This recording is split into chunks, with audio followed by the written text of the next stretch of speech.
Hey all you Splinterheads, welcome back. Bronze Dragon here saying thanks for dropping by. With Land 1.5 right around the corner, I wanted to take a look into what made up our land of Praetoria. What all the regions and territories look like, where our land plots were. I found it pretty interesting.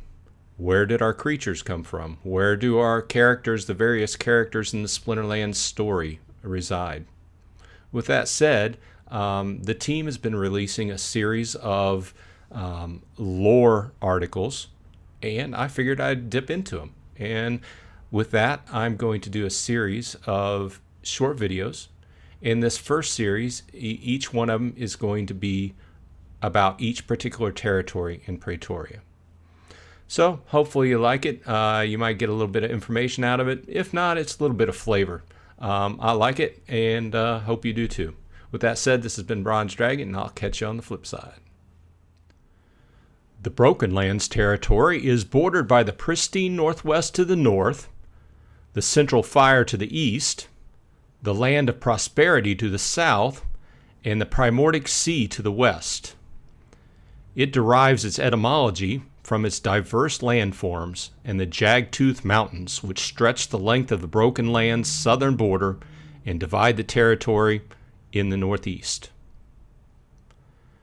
The Western Lowlands comprises most of the southwestern half of the Broken Lands. It is an alluvial plain with little relief other than small, rolling hills, and is dominated by rich grasslands and forests. Lake Arcadia in the northeast is fed by waters from the Blackmoor Basin, and its many rivers and tributaries that drain into the western lowlands account for the area's fertile biomes. So, too, does the Pongo River, which cuts through the Jagged-Tooth Mountains in the southeast and empties into the Primordic Sea in the west. Other prominent lakes include Lake Sabre and Lake Paradiso, which support a wide variety of aquatic and amphibious species. The Ardentioch Wastes is characterized by its deep drainage channels separated by short, steep ridges of rocks, creating a stark landscape of hills, gullies, and ravines.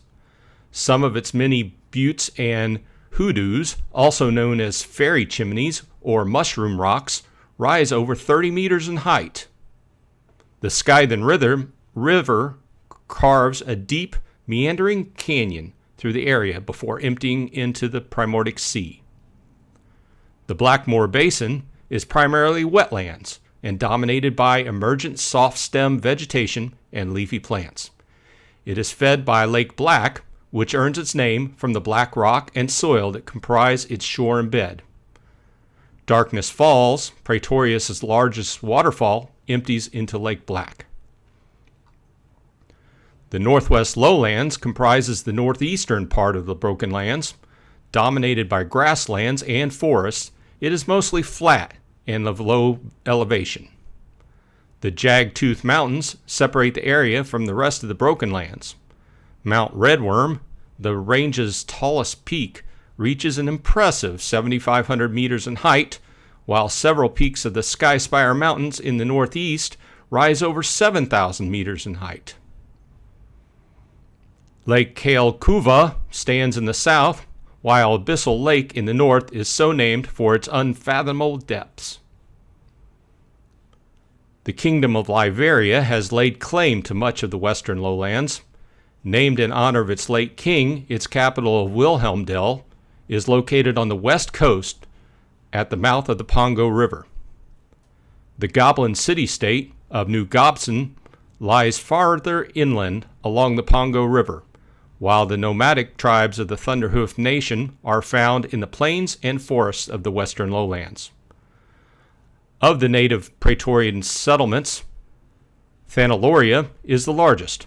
A kingdom of high elves, it is located deep within the Blackmoor Basin's ancient forests. The Broken Lands also contain a high population of Fae, while various indigenous tribes and smaller settlements call the territory home as well.